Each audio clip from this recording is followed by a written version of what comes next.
Imagine boarding a plane. Your mind focused on the important day ahead, a keynote speech that could change everything in your career. You have your ticket, your credentials, and the quiet confidence that comes from years of hard work. But before the engines even roar to life, you are told, you don't belong here. Dr. Alana Brooks, a powerful financial advisor with decades of experience, finds herself at the center of a heated confrontation that shakes an entire flight to its core. A senior flight attendant questions her right to her first-class seat, not because of a mistake, but because of fear and bias, a prejudice that feels invisible, yet hits like a thunderclap. What happens when dignity clashes with discrimination at 36,000 feet? How does quiet strength hold its ground against a storm of assumptions and systemic injustice? And when the eyes of hundreds on the plane and across the world are watching, who will rise and who will be pushed down? This is not just a story about a seat on a plane. It is a story about presence, courage, and the power to change the narrative. If you believe in standing up for what is right, even when it feels impossible, hit like, share this video, and subscribe to our channel. Join us as we take you inside a flight that no one on board will ever forget. Ma'am, this seat isn't for you. The words were clean and sharp, like the edge of a glass shard. They hung in the air of the first-class cabin, slicing through the hum of quiet conversations and the soft clink of champagne flutes. Margaret Doyle, the senior flight attendant, stood in the aisle in her perfectly pressed Navy uniform, red lipstick flawless, posture straight enough to measure with a ruler. She didn't lower her voice. She didn't glance around to see who might hear. Every head within 3 rows turned toward the source of her declaration. Some passengers frowned in confusion. Others leaned in with subtle curiosity. A few exchanged glances that carried an unspoken sentiment. Someone had finally said what they had been thinking. But no one spoke aloud. Not yet. Dr. Alana Brooks had just placed her blazer neatly in the overhead bin and lowered herself into seat 2A. She adjusted her black leather shoes under the seat and rested a slim leather portfolio on her lap. She had done nothing more than take her assigned place, the one printed in bold letters on her boarding pass. She lifted her eyes slowly to meet Margaret's. "I'm sorry." But Margaret stepped closer, her arms folding across her chest. A polite smile stretched tight over something harder in her gaze. "This section is reserved for first-class passengers. If you're looking for coach, it's just beyond the curtain." She tilted her head toward the back of the plane as if she were giving directions to a storage closet. Without rushing, Alana reached into her shoulder bag and pulled out her boarding pass. "Seat 2A, she said evenly. "Alana Brooks." Margaret took it, glancing at it for less than a second before her expression shifted a mix of mild surprise and suspicion.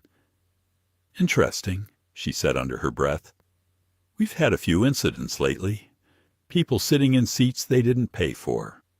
Happens more than you think."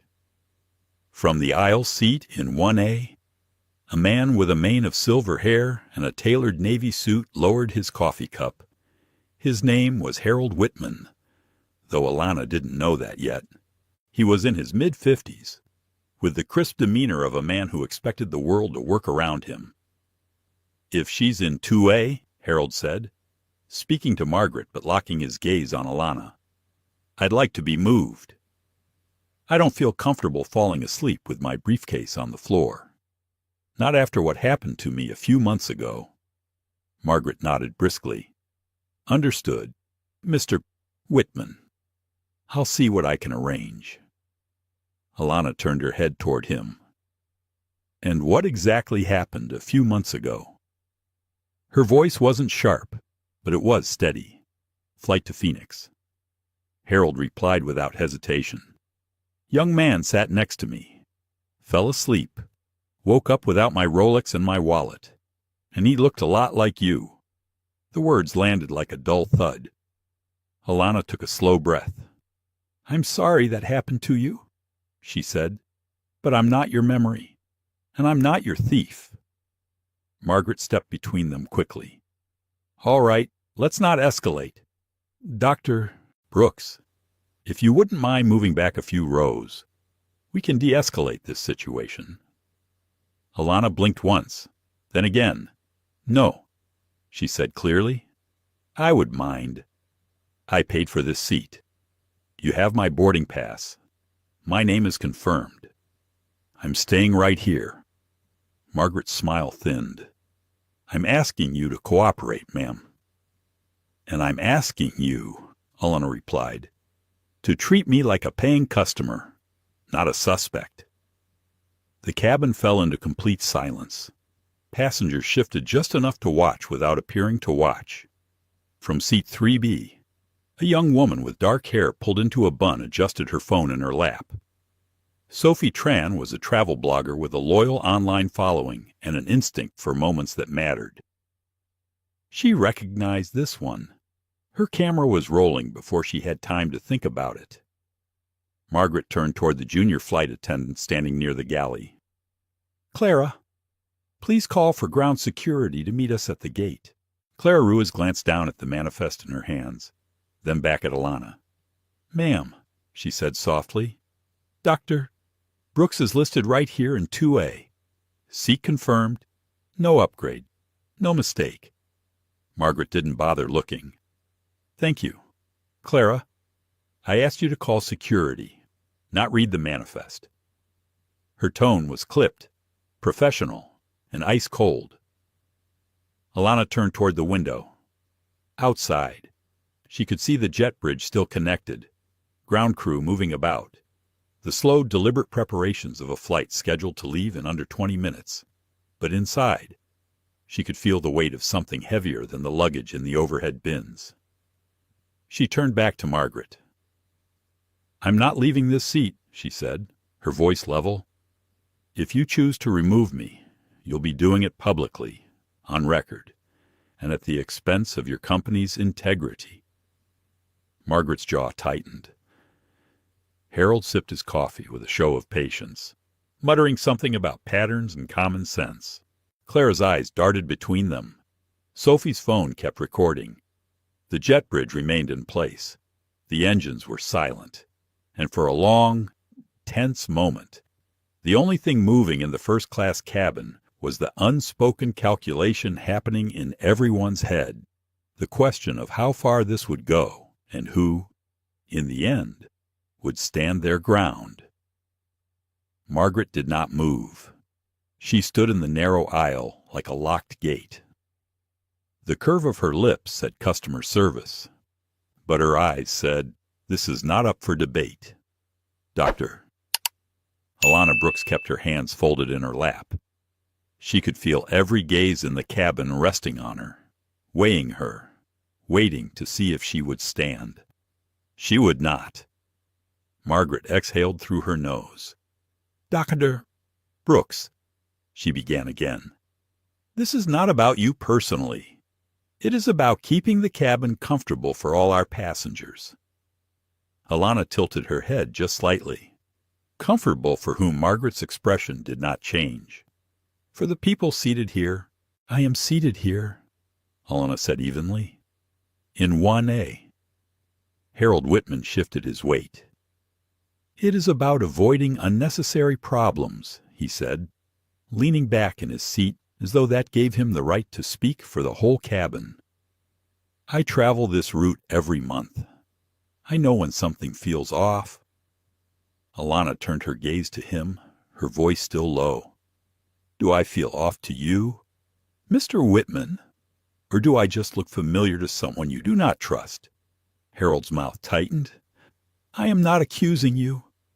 I am protecting myself." By assuming I am a threat, Margaret raised her hand slightly. "Let's keep this civil. Mr. Whitman has expressed discomfort. I am trying to address it without causing a scene." "You are causing a scene," Alana said softly. You are standing over me, telling me I do not belong where my boarding pass says I belong. That is the scene. From 3B. Sophie Tran angled her phone a little higher. She had been careful so far, her camera low in her lap. But now she wanted the exchange in full view. Her followers liked travel tips, yes, but they also valued truth. And Truth was walking straight down the aisle of this aircraft, wearing a Navy uniform and a polished smile.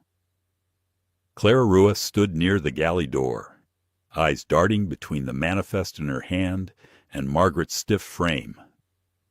She wanted to say something again, but the memory of her probation status hung heavy in her mind.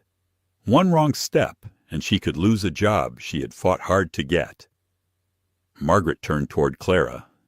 "Call security," she said again. Clara hesitated. "Ma'am, if I may, the manifest is clear. Dr. Brooks is exactly where she should be." Margaret's voice lost the last of its warmth. "Clara, this is not your call. Please follow instructions." A tight silence filled the space between them.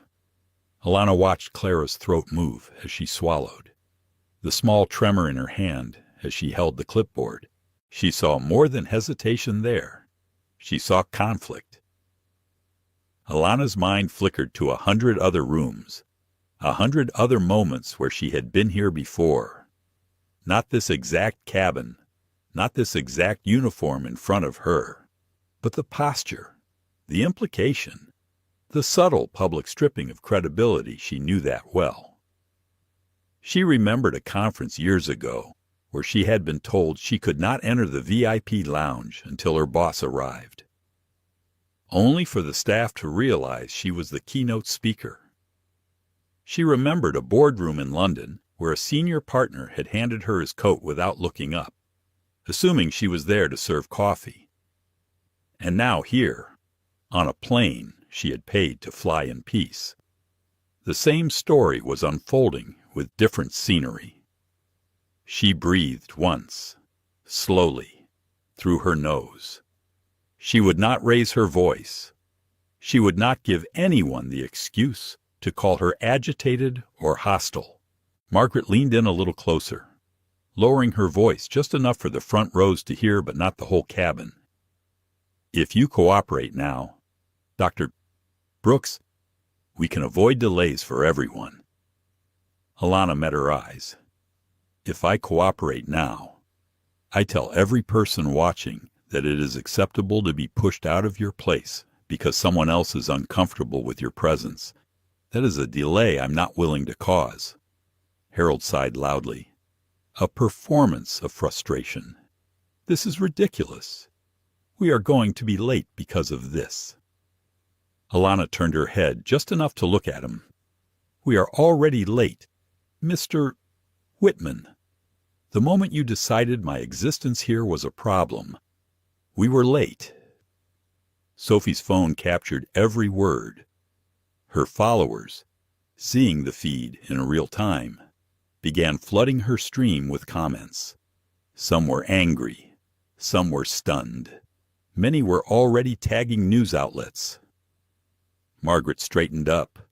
"All right, if you will not move voluntarily, I will have security escort you off the plane." Alana leaned back in her seat. "If you choose that, you do it publicly, on the record, and in front of multiple cameras." She let her eyes drift to Sophie briefly, then to a man in row 4 who was clearly recording too. "It will not be quiet." Margaret followed her gaze and saw more phones than she expected. Her lips pressed together. "In the galley." Clara's fingers hovered over the interphone. She did not dial. Not yet. Margaret stepped away, muttering into her earpiece. Harold drummed his fingers against his armrest. Sophie kept her camera steady. Alana's pulse was calm, steady, but her mind moved quickly. She thought of Marcus Reed, her chief of staff. waiting in Washington with briefing materials for the keynote she was set to deliver the next morning. She thought of the speech's title, the months of research behind it, the quiet certainty that every line mattered, and she thought of what would happen if she walked off this plane, how the headline would not be about her work, but about her removal. She felt the urge to call Marcus now, to tell him to prepare for disruption, but she stayed still. This was not yet the moment. From the corner of her eye, she saw Clara glance at her again. It was a small look, quick, almost apologetic, but there was something else there too, something like agreement. Margaret returned, her expression set. Security is on standby. Last chance to avoid this. Dr. O'Brooks. Alana looked up at her, unblinking. No. The word was quiet, final. The silence that followed was not the usual hush before departure. It was thick, electric, heavy with the sense that something irreversible had just been placed in motion. Margaret did not walk away this time. She stood rooted at the front of the aisle, her eyes scanning the cabin as though measuring who might side with her. A few passengers avoided her gaze, sinking back into their seats. Others kept watching openly, drawn in by the tension that had now taken over the entire first-class section. Harold Whitman leaned back in his seat, crossing one leg over the other, his voice pitched just loud enough for the surrounding rows to hear. "I have a right to feel safe," he said. "If something happens, everyone will wonder why we did not address it before takeoff." Alana Brooks turned toward him slowly. "If something happens," she said, "it will not be because I am sitting in the seat I paid for. It will be because someone decided my presence alone was reason enough to see me as a risk." Harold raised his eyebrows. "It is not about race. It is about patterns. You would not understand." Her voice was quiet, but each word was deliberate. "I understand that patterns can be made from fear, not facts. And fear, when left unchecked, becomes bias. Bias turns into action. That is how we get here." The cabin was still, except for the subtle sound of Sophie Tran's phone capturing every syllable. Her live feed was climbing past 2,000 viewers, the comments flooding in faster than she could read. Margaret cut in before Harold could reply. "Mr. Whitman, thank you for your input. Dr. Brooks, I am not questioning your ticket. I am responding to a situation that could cause discomfort for other passengers." Alana looked at her evenly. "The only discomfort here is being caused by you, not by me." Clara Ruiz stood by the galley door, shifting her weight from one foot to the other. She had been told from day one to follow the lead of senior crew, to never undermine them in front of passengers. But she also knew what was printed on the manifest in her hands. She knew the policy, and this was not advan. Margaret's voice carried the crisp tone of finality. "Clara, I need you to step into the galley and make that call to security." Clara hesitated again, her fingers tightening around the clipboard. She could feel Alana's eyes on her, not accusing, not pleading, but steady. That look was harder to ignore than any order. Sophie glanced up from her phone, making eye contact with Clara. It was a silent exchange, but it said everything. People were watching, not just here, but out there, far beyond the metal walls of this cabin. Margaret noticed the hesitation and stepped closer to Clara. "Now!" Clara turned away, heading for the interphone. She picked up the receiver, but did not dial immediately. She could hear Margaret talking quietly to Harold, reassuring him, telling him this would be resolved shortly. Alana sat perfectly still, inside.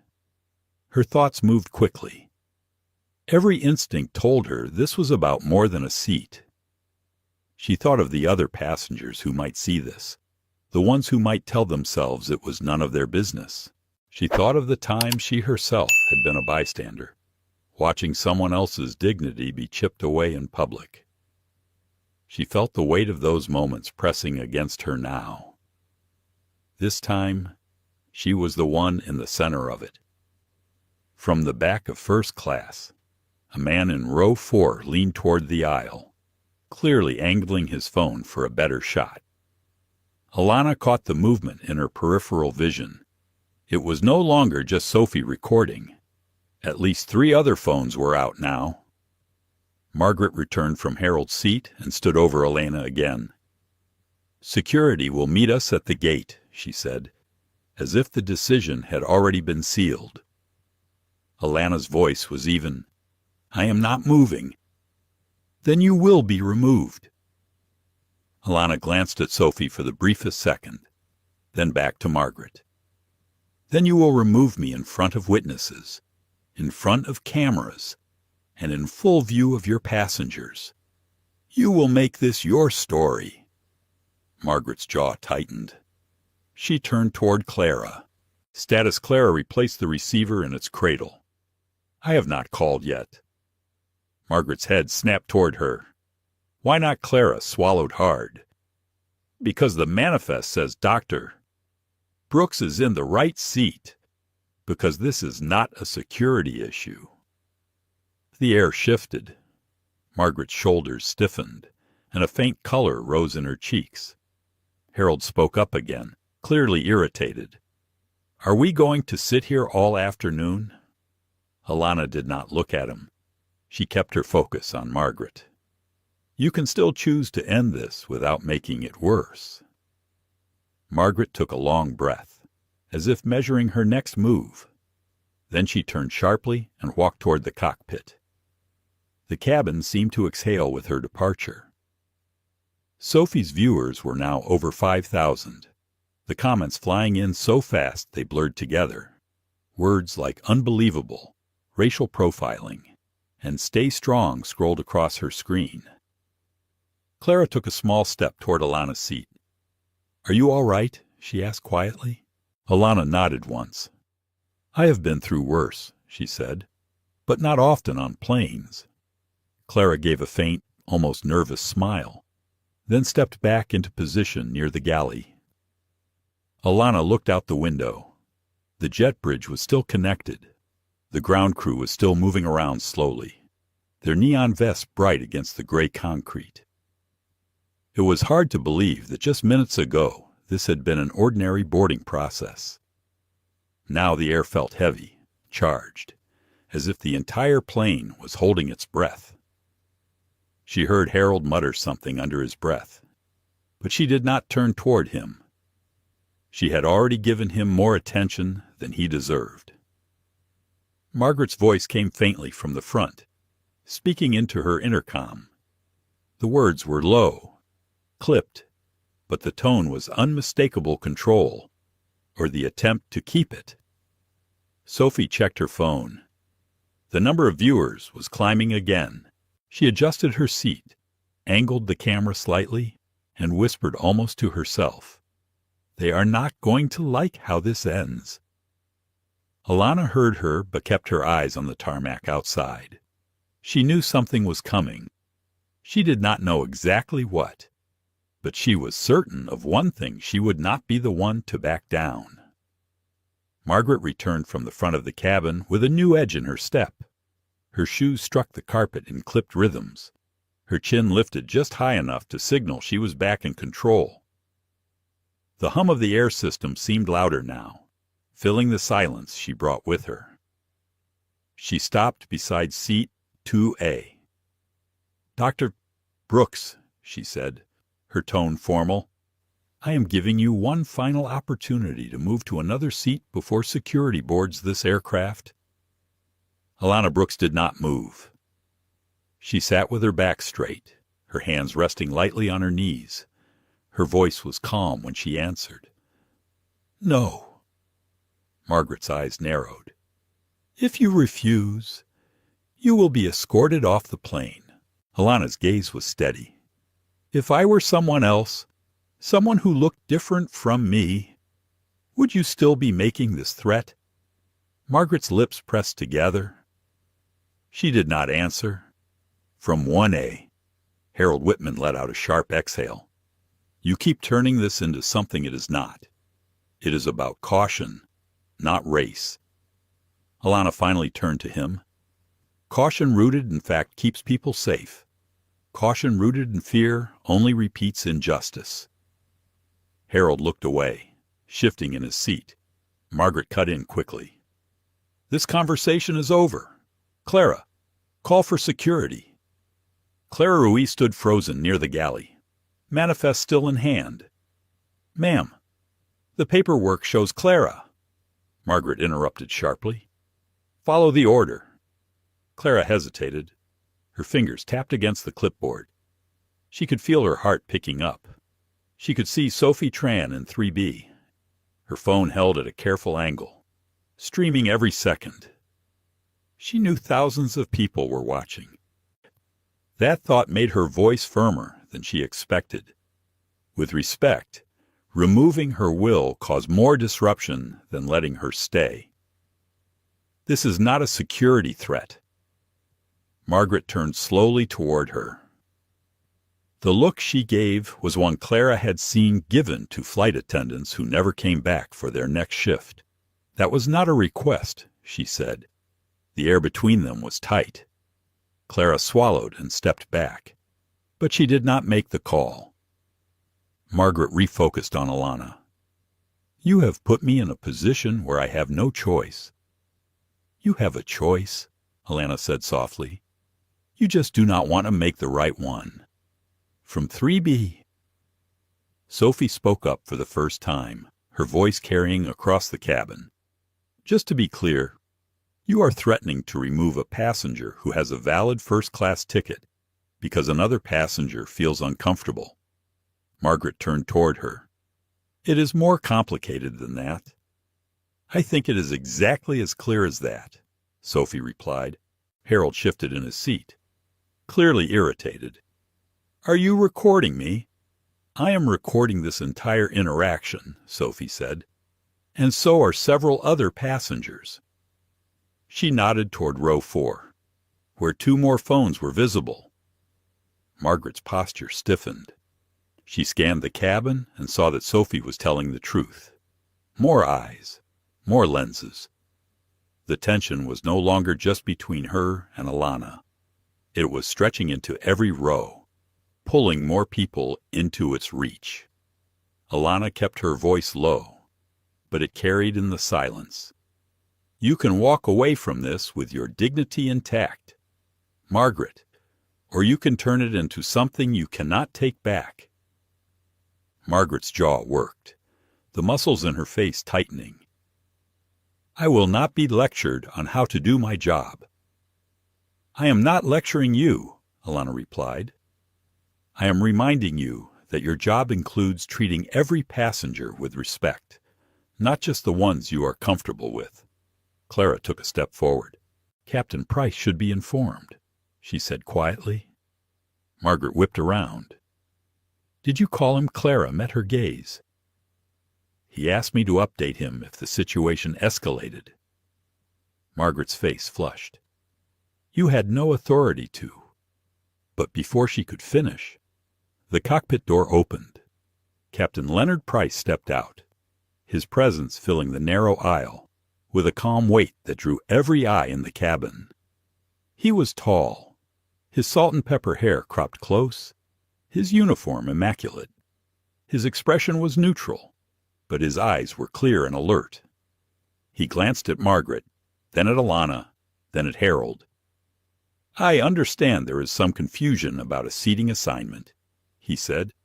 His tone was even, but it had the kind of authority that was not up for argument. Margaret straightened. Captain, the passenger in 1A raised a concern, and he held up a hand. Thank you, Margaret. I will take it from here. The shift was immediate. Margaret closed her mouth and stepped back, her expression tight. Captain Price turned to Alana. May I see your boarding pass? Alana handed it to him without hesitation. He read it, nodded once, and handed it back. 2A, Dr. Alana Brooks. No errors, no upgrades. This is your assigned seat. He looked to Harold. Mr.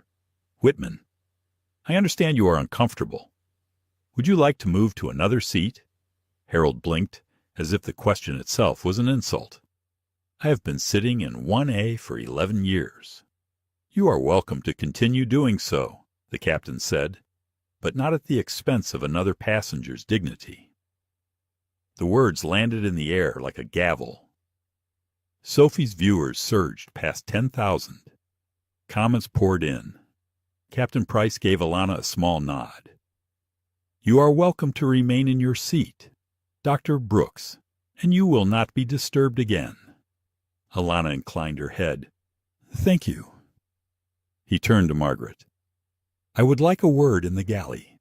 Margaret followed him stiffly toward the front, her steps precise, her back straight, her silence louder than any rebuttal. In her seat, Alana let out a slow, measured breath. She had not moved. She had not raised her voice, and yet the cabin felt changed. The air was still tense, but now it was laced with something else awareness. Clara stepped closer to her. That was brave. Alana shook her head gently. Not brave, necessary.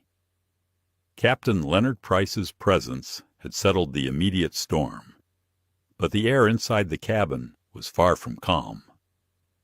Margaret Doyle had retreated to the galley with the captain, her voice low and urgent behind the thin divider curtain. The sound of it carried just enough to make passengers lean slightly toward the aisle, curious about what came next. Sophie Tran adjusted her phone on her tray table, switching from a close-up view to a wider frame that captured not just Alana Brooks in 2A, but the watchful faces in nearby seats. The live-stream comments flashed so quickly she could barely read them. Words like unbelievable, stand strong, and the world is watching kept repeating. Alana sat still, her posture as composed as it had been since she boarded. She was aware of the cameras, aware of the way her face would be interpreted in clips and screenshots. She knew how quickly an image could be twisted if her expression shifted too far toward anger or even exhaustion. She had spent a career learning how to be calm under scrutiny, but there was a part of her that longed to stand up and tell the entire cabin exactly what this moment meant. Clara Ruiz moved quietly down the aisle, stopping at Sophie's row. She leaned down, her voice low. How many people are watching this? Sophie glanced up at her. 15,000, and climbing. Clara's eyes widened slightly. Does she know? Sophie shook her head. I do not think she cares about that right now. I think she cares about not moving. Clara straightened, glancing toward the front of the cabin where Margaret's shadow moved against the curtain. In 1A. Harold Whitman sat rigid, his jaw tight. He glanced occasionally at Alana, but there was less defiance in his eyes now and more something else, unease, maybe even doubt. It was the first crack in the certainty he had carried onto the plane. A man in row 4 shifted in his seat, holding his phone higher.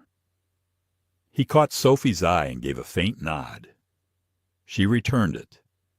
They both knew this was no longer just about 2 passengers and a seating dispute. This was about everyone watching, everyone recording, everyone deciding in real time whether they were witnessing an injustice or a misunderstanding.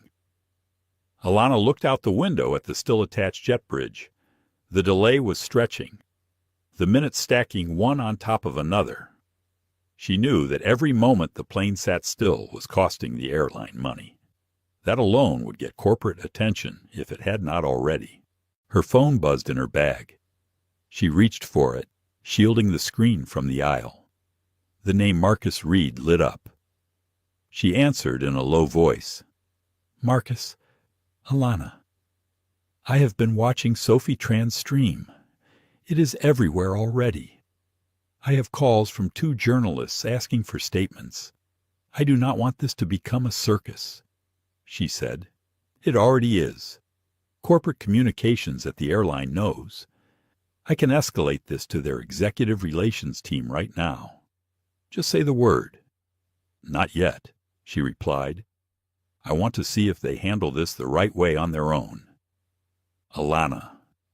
His voice carried that mix of concern and disbelief she knew well. "If they lay a hand on you or try to force you off, I will make sure there are consequences before you hit the terminal."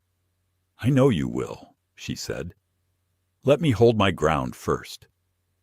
She ended the call and set the phone back in her bag.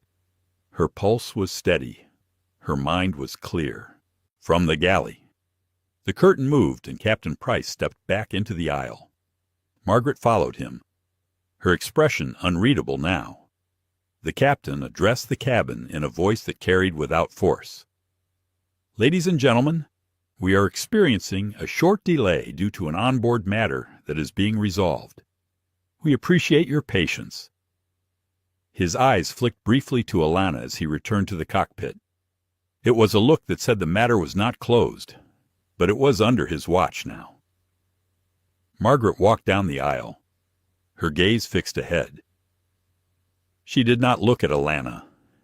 She moved past Harold, past Sophie, all the way to the rear of the first-class section, before turning back toward the galley. The hum of the air system returned to the foreground. Passengers began to shift again, adjusting seatbelts, glancing at their watches, whispering to one another in low tones. Sophie resumed speaking to her viewers. The captain confirmed she has the right seat, but the senior flight attendant is still not letting this go. We will see what happens next. Claire approached Alana with a small glass of water. She set it gently on the tray table. "You probably do not need this," she said softly, "but I wanted to do something." Alana looked at her, a faint warmth in her eyes. "You already did. You told the truth when it mattered." Claire gave a quick, nervous smile before stepping back. "In 1A. Harold shifted again, the movement drawing Alana's attention.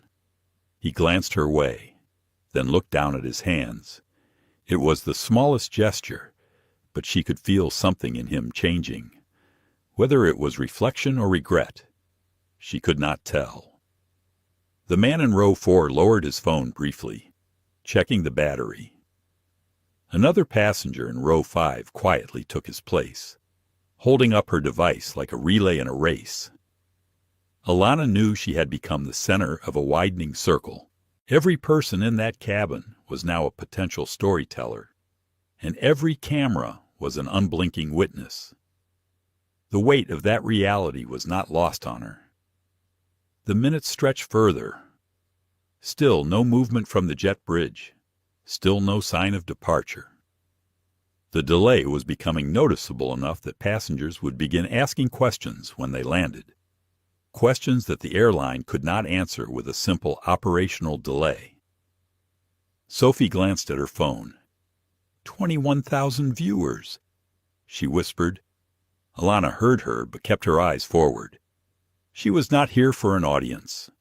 She was here for the principle that her seat was not up for debate. The ripple was spreading beyond the cabin now, into the cloud of live video feeds and social media posts that Sophie and others were broadcasting. Somewhere out there, strangers were picking sides. Somewhere out there, the story had already begun to escape the control of everyone in this room. Easy. Alana took another slow breath and thought about what it meant to hold your ground when the easier choice was to move. She thought about how many times in her life she had been told in subtle ways to step aside, to make room, to not take up too much space. Not today. The cabin curtain rustled again, and Captain Leonard Price stepped into the aisle. This time he did not simply announce a delay.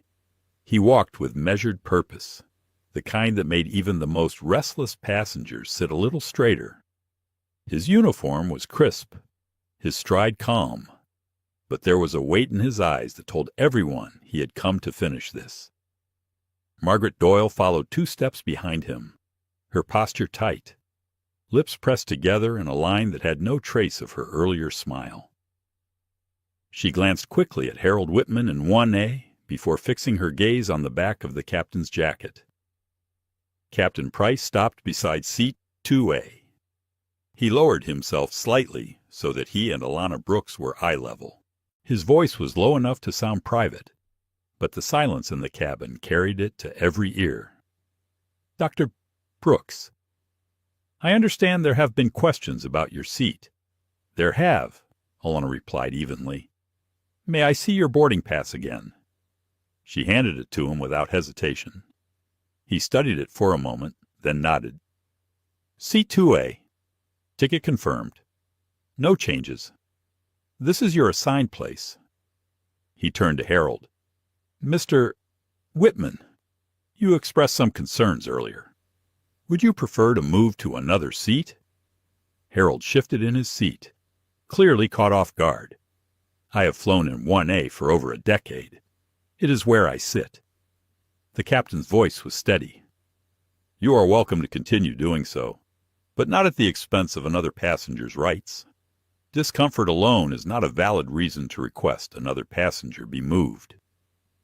Harold's eyes flickered, the faintest sign of irritation. He said nothing more. Captain Price faced the rest of the cabin briefly.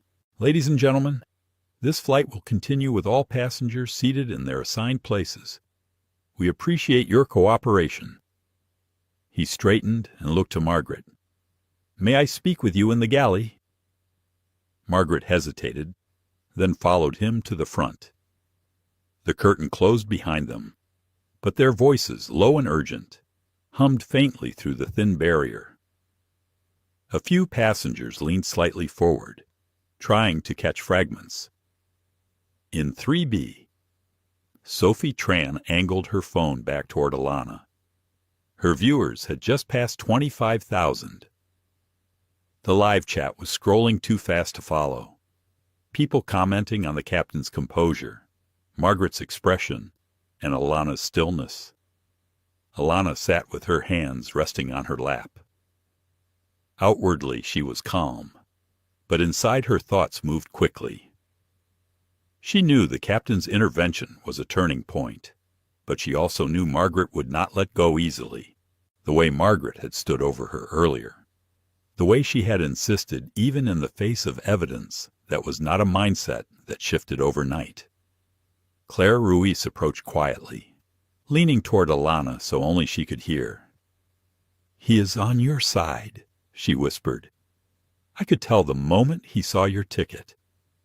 Alana gave her a small nod. "Thank you for telling him the truth." Clara glanced toward the galley curtain. "It should have been enough when you showed your boarding pass, but some people need more than proof to change their minds." The curtain opened again. Captain Price stepped out first, followed by Margaret. His expression was still neutral, but hers had tightened even more. "Ladies and gentlemen," the captain said to the cabin, "we will be departing shortly. Thank you for your patience." Margaret moved down the aisle, her eyes fixed ahead, avoiding Alana's gaze entirely. Sophie adjusted her phone to capture her passing. The chat on her live stream lit up with reactions. People noticed the change in Margaret's body language, the way her earlier confidence had cooled into something else, not defeat exactly, but an awareness that this was no longer hers to control. In 1A, Harold glanced at Alana again.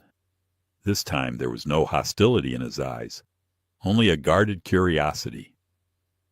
The captain walked the length of the cabin, checking on passengers with quiet professionalism before returning to the cockpit. Clara stayed near the front, a small but visible anchor between Alana and any further trouble. Alana leaned back slightly, letting her shoulders relax just enough to release some of the tension that had been building. She did not close her eyes. She wanted to remain present, to see every move, to hold this ground until the wheels left the runway. Sophie spoke quietly into her phone for the benefit of her audience. The captain confirmed, "Dr. Brooks is in the right seat." He did it respectfully, without drama. Now we wait to see if that is the end of it. Alana heard her but kept her gaze out the window. The late afternoon light was beginning to fade, casting long slants of gold across the tarmac. The jet bridge was still attached, but she knew it would not be for much longer. Her phone buzzed again. A text from Marcus Reed appeared on the screen. "Corporate is aware. Press is circling. You holding?" She typed back a short reply. "Holding." She slipped the phone back into her bag and took a slow breath. Around her, the cabin was settling into a different kind of quiet. Not the tense, brittle silence from before, but something heavier, more reflective. She could feel the shift in the air, a recognition, maybe even respect, from some of the people who had been watching, from the galley. Clara stepped forward to collect empty cups from a few passengers. When she reached Alana's row, she paused. "Do you need anything before we take off?" Alana shook her head gently. "No, but thank you." Clara gave her a small, genuine smile before moving on. Sophie glanced up from her phone and met Alana's eyes for the first time since boarding. "You are making a bigger impact than you realize," she said quietly. Alana tilted her head slightly. "I am not here to make an impact. I am here to take my flight." Sophie smiled faintly. Sometimes that is all it takes. The curtain at the front moved again, and Captain Price's voice came over the intercom. "Cabin crew, please prepare for departure." It was the first sign that the standoff was truly ending. The door would close soon. The jet bridge would pull away. Alana sat back and let the hum of the engines fill her ears. She knew this was not the last chapter. The flight might take off, but the story was already airborne. The cabin door was still open, the jet bridge still in place, but the energy in the air had shifted again. It was no longer just tension between a passenger and a crew member. Now it felt like something bigger was watching from outside the walls of the aircraft. "Doctor," Alana Brooks could feel it in the way Margaret Doyle kept glancing toward the galley phone. She could feel it in the way Clara Ruiz stayed near the front, not retreating to the back of the plane, as junior crew usually did before takeoff. And she could feel it most of all in the sudden, quiet buzz of her phone in her bag. She slid it out discreetly. A new message from Marcus Reed lit up the screen. "Marcus Corporate Comms is in a meeting right now. You are the only item on the agenda. They are watching Sophie's live feed." Her reply was short. "Let me know if they act." "Marcus, they will. The CEO's assistant is in the room." Alana looked up and scanned the cabin. Sophie Tran was still streaming from 3B. Her phone angled slightly toward Alana, but wide enough to capture the movement in the aisle. The viewer count in the corner of the screen was now over 30,000. In 1A, Harold Whitman shifted uncomfortably. He was not talking anymore, just staring out the window like a man wishing he had stayed home. His earlier certainty had softened into something more complicated. Margaret moved past him, heading toward the cockpit. She disappeared behind the curtain, and moments later the muffled sound of her voice drifted back. "She was on the interphone." Clara stepped into the aisle and approached Alana's seat. "She is talking to corporate," she said quietly. "I assumed she would." Alana replied, "They called her." Clara added, "Not the other way around." Alana's brows lifted slightly. That was the part that mattered. If corporate was calling down to the cabin, it meant the story had climbed too high to ignore. Margaret reappeared, her expression flat but her movements sharper, more mechanical. She picked up an empty glass from a nearby seat without looking at the passenger. She was rattled, and Alana could see it in the set of her shoulders. Her phone buzzed again. Marcus had sent another message. Marcus: they just told the captain to resolve without removing you. Their exact words: de-escalate. Step back. Keep the cameras off us. Alana read it twice before slipping the phone away. She knew this was a shift in the balance, but she also knew Margaret would not like it. The curtain opened, and Captain Leonard Price stepped back into the aisle. He stopped by Margaret first. "We are not removing anyone," he said plainly. Margaret's jaw tightened. "Captain, with all due respect," he did not raise his voice. "This conversation is not about respect. It is about instruction. We will depart with all passengers in their assigned seats." Margaret glanced toward Alana, then back to the captain.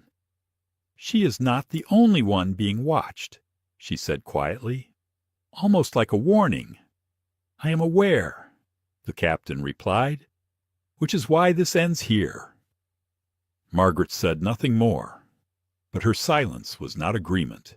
The captain walked down the aisle to check the rows again. When he reached Alana, he gave a small nod, a silent confirmation that she would not be touched. Alana inclined her head in return. "Thank you, Captain." He moved on without another word. Clara came forward a moment later with a fresh bottle of water. She placed it gently on Alana's tray. "You do not have to drink it," she said, "but I thought you might want something new to hold." Alana smiled faintly. "Sometimes that is enough." From behind, Sophie's voice carried, "They are not going to admit it on camera, but corporate just got involved. I have 3 different sources messaging me, the same thing." The chat on her live feed exploded. People were tagging news outlets, public figures, even the airline's official account. Comments rolled past like a river support for Alana, calls for the airline to apologize, reminders of other incidents caught on video. Harold shifted again, finally looking at Alana. "This is going to blow up," he said quietly. "It already has," she replied. He looked down at his hands. "I was wrong to assume." Alana studied him for a moment. "It matters that you can say that, but it matters more what you do after." He gave a short nod, the kind that belonged more to acknowledgement than to apology. At the front, Margaret leaned against the jump seat, her eyes scanning the cabin like a security camera. Her face was unreadable, but the stiffness in her posture spoke louder than any expression. Alana could feel the change in the air now. It was not victory. It was something quieter, inevitability. The course of the flight had been set not by departure schedules, but by the weight of witnesses. Her phone buzzed once more. "Marcus again?" "Marcus Press is ready. If you want statements, I will coordinate." "Not yet," she typed. "This is still happening." She slipped the phone back into her bag and looked out the window. The ground crew was moving with more urgency now. The jet bridge would be pulling away soon. Sophie adjusted her seatbelt, still streaming. "I think we are actually going to leave now," she said to her viewers. "But remember, this story does not end when the plane takes off." Alana glanced at her and saw the truth in that. The plane would leave the ground, but the ripple was already too wide to contain. The engines were still silent, the hum of the air system steady, but the atmosphere inside the first-class cabin had begun to change. It was not the quick release of tension that came after a resolved disagreement. This was slower, heavier, as if the people seated here were starting to understand they had been part of something they could not unsee. Claire Ruiz stood just a few feet from Dr. Alana Brooks, manifest still in her hand. Her gaze moved from the captain, who was speaking quietly near the cockpit. to Margaret Doyle, who remained in the jump seat at the front. Margaret's eyes were fixed forward, her posture perfect, but Clara could see the rigid set of her shoulders. Clara's heart beat faster than she wanted to admit.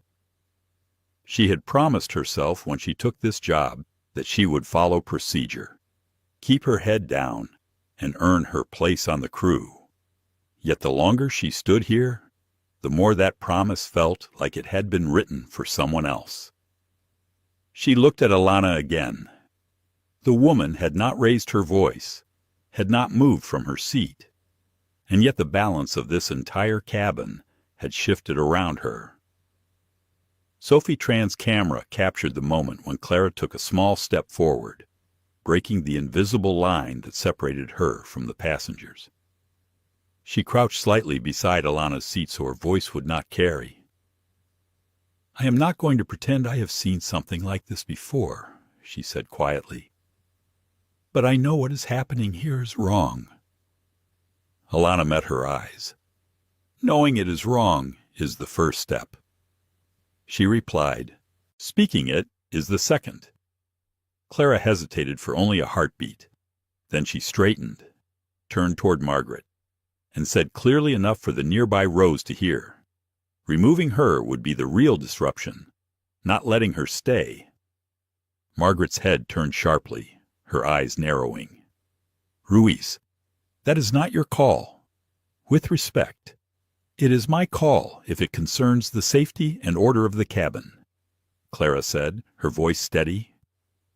The people in rows 2 and 3 shifted in their seats, sensing that something irreversible had just been spoken aloud. Even Harold Whitman in 1A glanced at Clara with a look that was part surprise, part grudging respect. Sophie's live feed exploded with comments. Viewers were typing Clara's name over and over, calling her brave, telling her to stand her ground. Margaret rose from the jump seat and walked toward Clara until they were standing less than a foot apart. "You are on probation," she said, her tone low but laced with warning. "Do you want this to be the reason it ends?" Clara did not step back.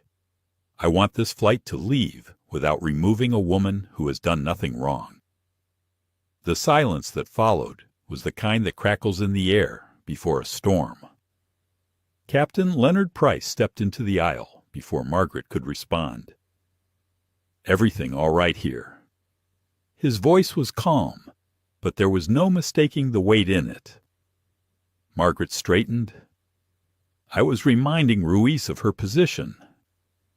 "She knows her position," the captain said evenly.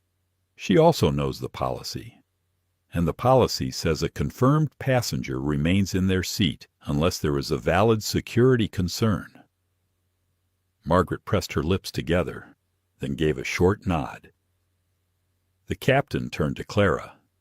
"Thank you for your professionalism." Clara inclined her head, her pulse still pounding. She stepped back but did not retreat to the galley. Alana sat quietly through all of it, but inside she felt a flicker of something rare. She had been in rooms where people whispered their agreement later, in private, when the moment had already passed. She had seen colleagues avoid eye contact to keep their comfort intact. But here, in the middle of this narrow aisle, a young woman had stepped forward in real time, knowing the risk. In 3B, Sophie tilted her phone to capture the expressions around the cabin. She knew her audience could feel the shift, too. The feed's comments section was full of people saying the same thing. The power in the room had moved. Harold leaned forward slightly, looking at Alana. "I should not have made the comment I did earlier," he said. It was not loud enough for everyone to hear, but Sophie's camera picked up the words. "I thought I was protecting myself. I was just holding on to a bad memory and putting it on you." Alana looked at him for a long moment. "It matters that you see it now," she said. "What you do with that awareness matters more." He gave a short nod, the kind that admitted there was more to think about. At the front of the cabin, Margaret returned to the jump seat and faced forward. Her body was still, but her mind was working. Alana could see it in the way she clasped her hands a little too tightly. The captain moved down the aisle, checking seat belts and speaking briefly to passengers. When he reached Sophie's row, he glanced at the phone in her hand, but said nothing. He knew by now there was no putting this back in the box. Clara lingered near the curtain, keeping her eyes on Margaret but also scanning the rest of the cabin. Every now and then her gaze returned to Alana, and the corners of her mouth would lift just slightly, a quiet acknowledgement. Sophie ended her commentary for a moment and let the camera simply record the stillness. Her viewers were now over 35,000, and more were joining by the minute. The chat was relentless. People were naming the airline, calling for accountability, sharing the stream to their own followers. Alana could feel the weight of it all pressing in, but she did not let it change her posture. She stayed, as she had from the beginning, upright, composed, unshaken. She had learned long ago that sometimes the most powerful statement is refusing to leave the space you have earned. The engines remained quiet, but the story had already taken flight. The sound of the cockpit door opening broke the strange stillness in the cabin. Captain Leonard Price stepped out once again, but this time his expression was different. The calm professionalism was still there, but beneath it was something heavier, a decision already made. Margaret Doyle looked up immediately, searching his face for a signal. She did not get one. He walked straight past her to stand in the center of the aisle between first class and the rest of the plane. His voice was steady, but carried the weight of authority that left no room for misunderstanding. "Ladies and gentlemen," he began, "this flight will not be departing on schedule. At the instruction of headquarters, we are holding our position until further notice." The murmur started instantly. Passengers leaned toward one another, some frowning, some pulling out their phones. In 3B, Sophie Tran lifted her camera higher. Her viewers had just passed 40,000. Margaret's head turned sharply toward the captain. "Leonard, you cannot ground a plane over a seating dispute." "This is not about a seating dispute," Captain Price replied, his tone still calm, but his words precise. "This is about the safety and integrity of the operation. Corporate has reviewed the situation and determined it requires immediate intervention before departure." Margaret took a step closer to him. "And what exactly does that mean?"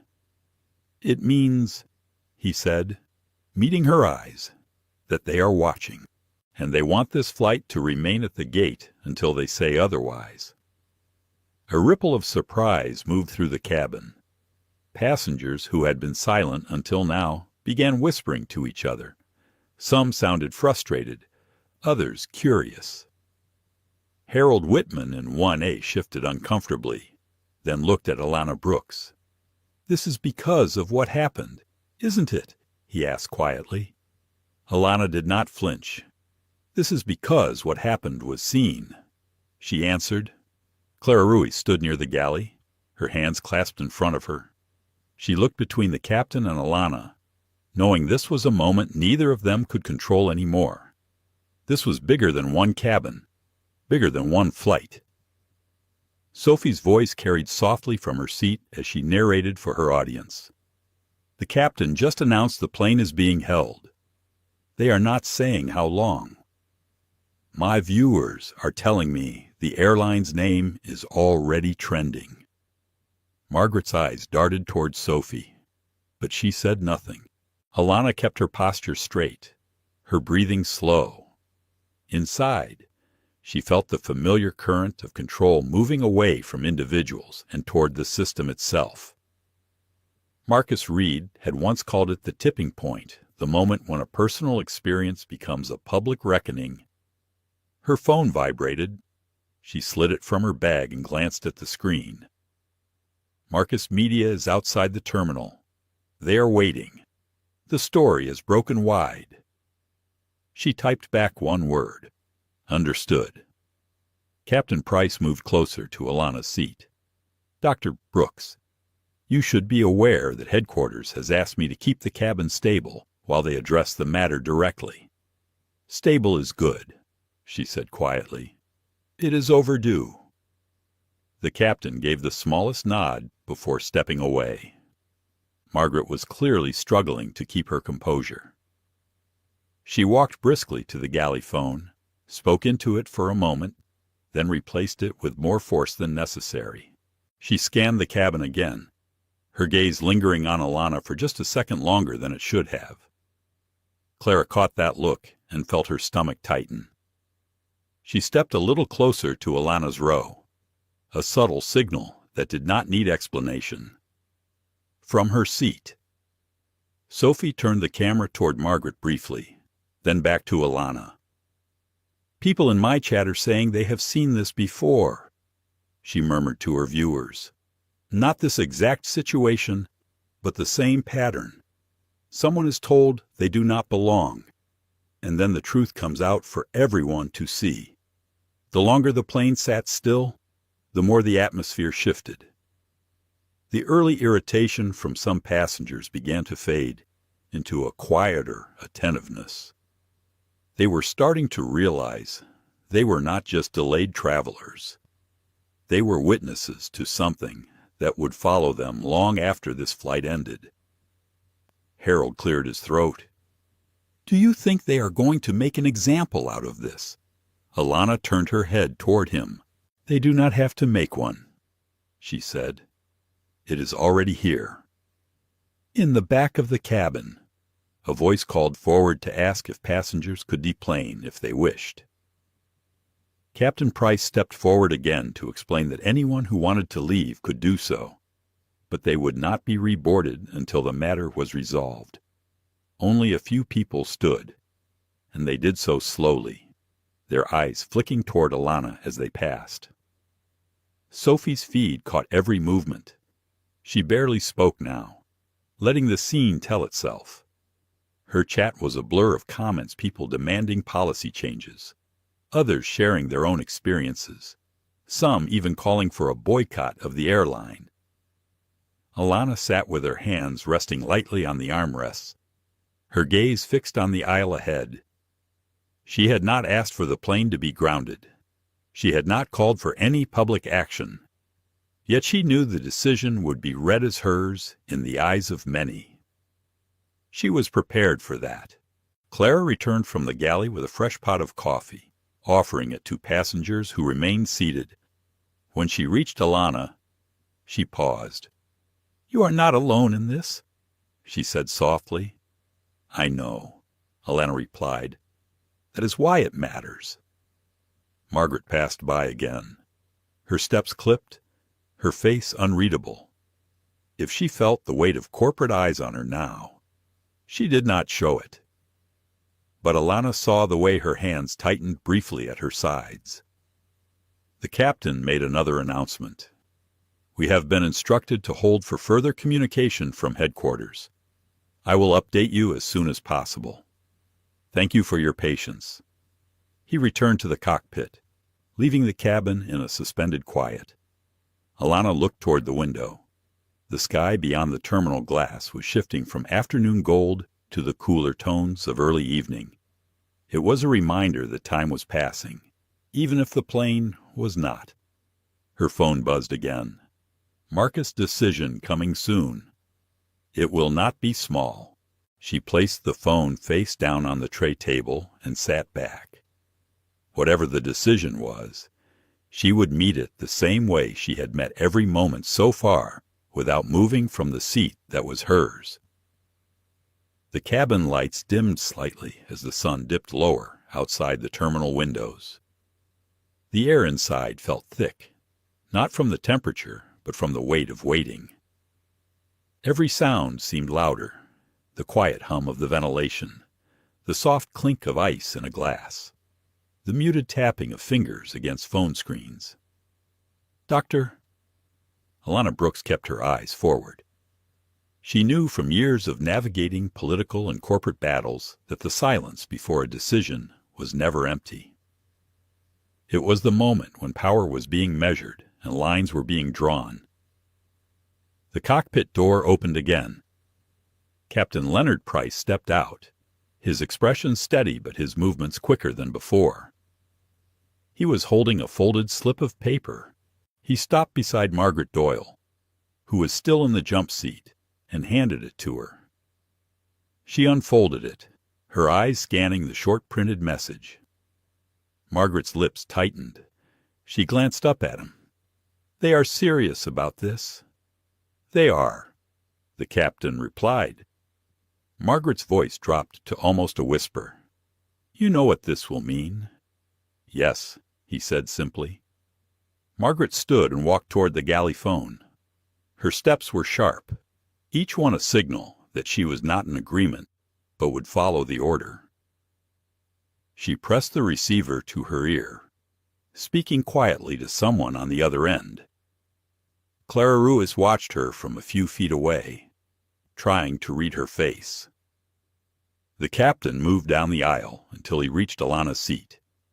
He leaned slightly toward her, his voice low enough for only her to hear. "Dr. Brooks' headquarters has issued a directive. This flight will not be departing tonight. We have been ordered to deplane all passengers." Alana absorbed the words without a flicker of surprise. "I understand. They are sending a senior operations team to meet the aircraft," he added.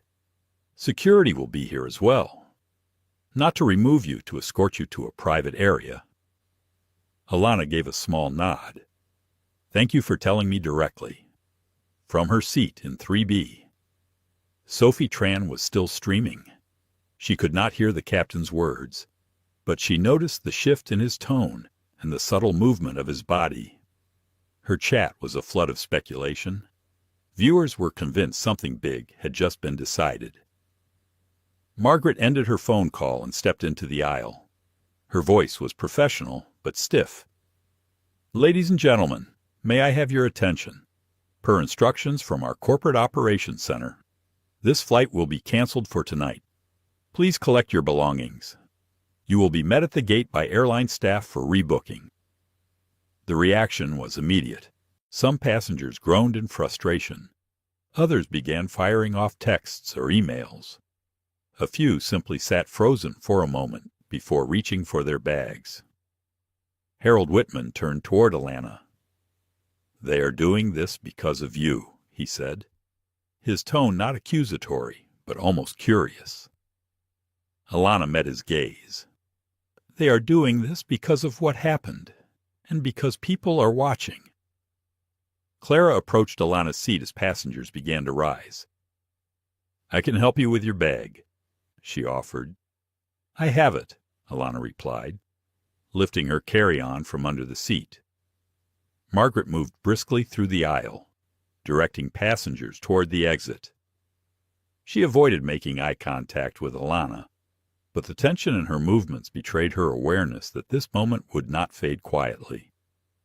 At the front of the cabin, Captain Price stood near the door, greeting each passenger as they stepped off. Some looked confused, some irritated, but a few paused to glance back at Alana before leaving, as if silently acknowledging her presence in what had just unfolded. Sophie was among the last to stand. She kept her phone raised, recording everything. To everyone watching, she said to her viewers, "Remember what you have seen here tonight.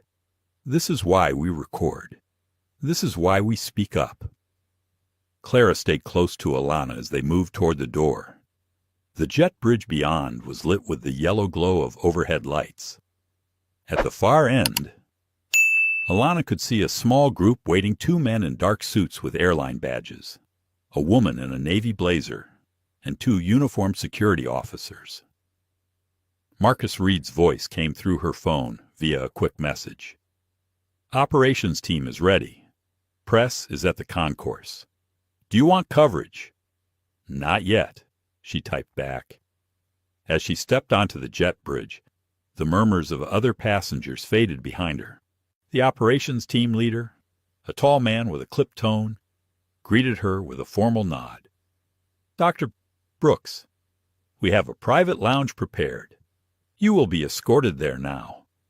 Alana glanced briefly at the security officers. I appreciate the escort, she said evenly, but I am not here to hide. The man's eyes flickered for a moment, as if unused to such a direct response. Understood. We will proceed as planned. Clara gave a small, almost imperceptible nod before turning back toward the aircraft. She would have to remain with the crew, but her expression said enough she understood this was only the beginning.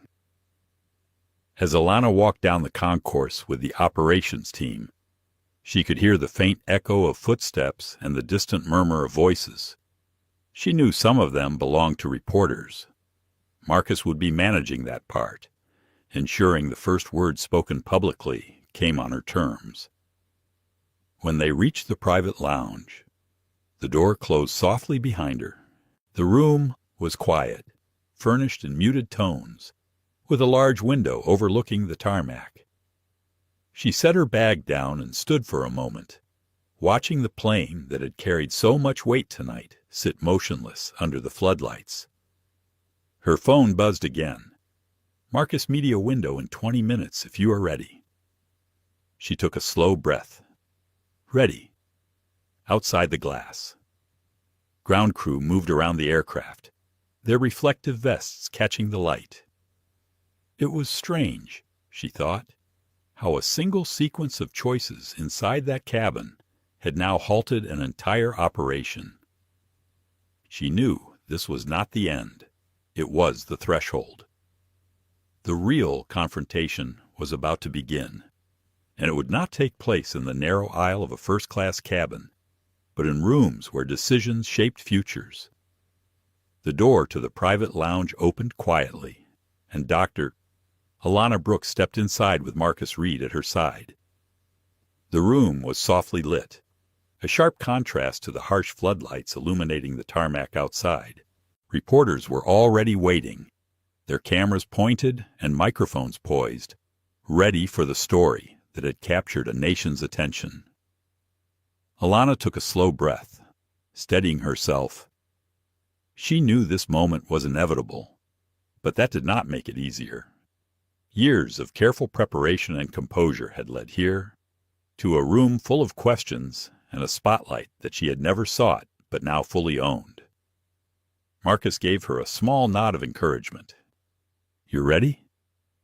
She smiled faintly. Let's tell the truth. The media swarm surged forward as she took her place behind the podium.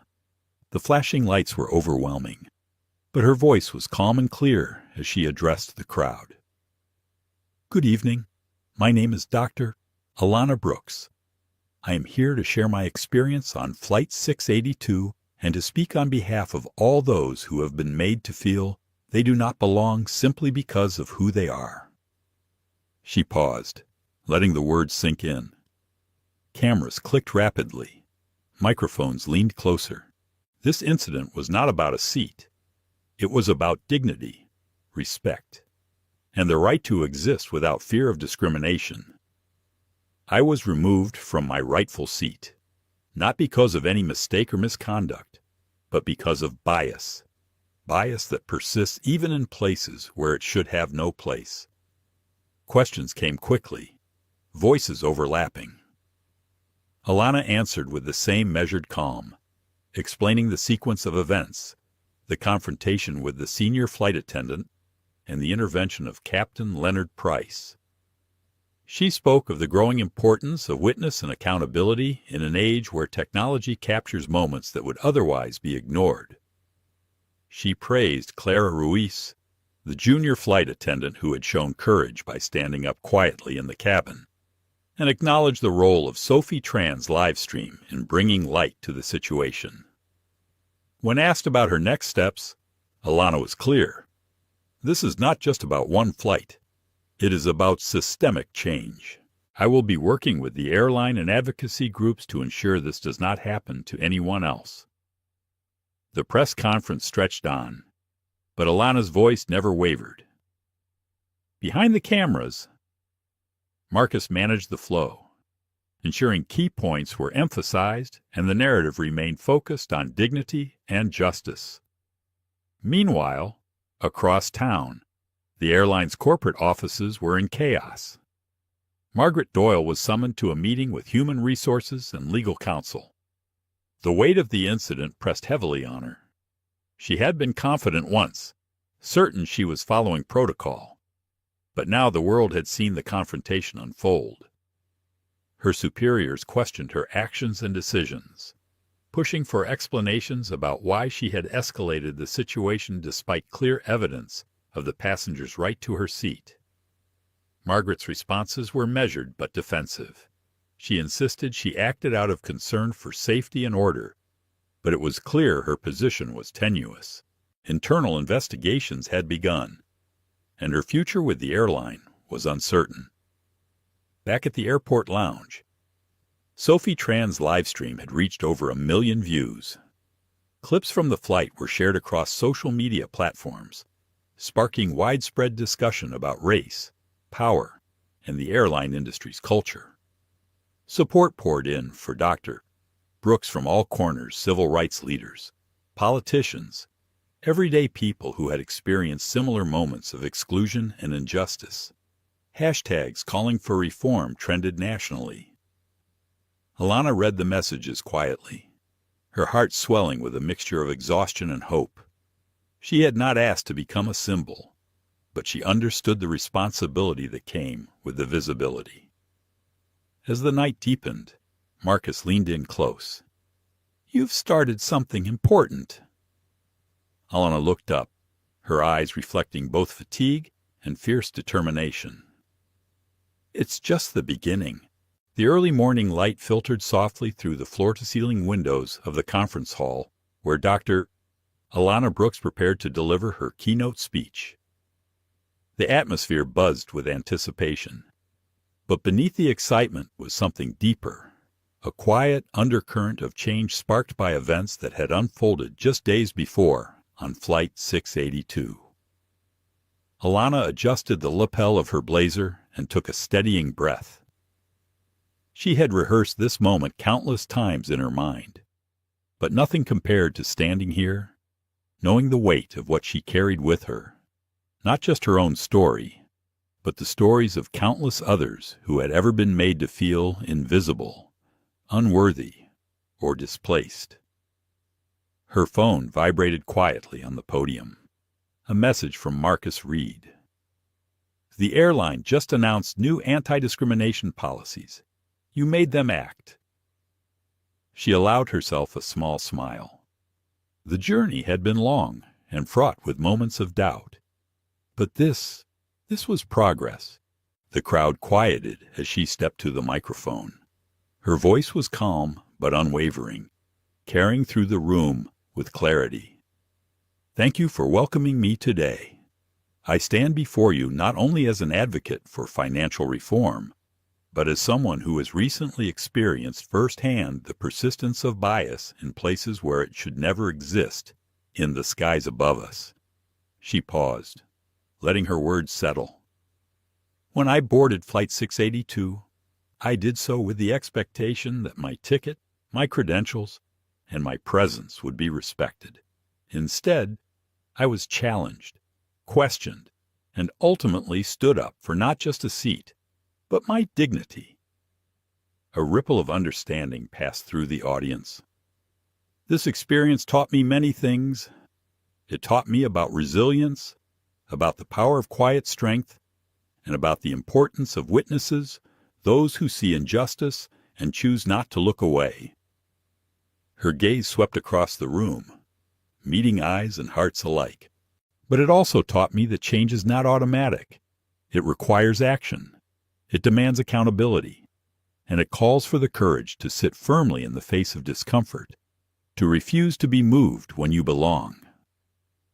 The applause was gentle but genuine. Later, As she stepped down from the stage, reporters and advocates approached her, eager to hear more. Alana answered their questions with the same measured calm that had carried her through the flight and beyond. Backstage, Marcus awaited, holding a folder with the airline's newly drafted equity and inclusion plan, a direct result of the incident that had captured national attention. "You've started something that will last," he said. "This is the beginning of a new flight path."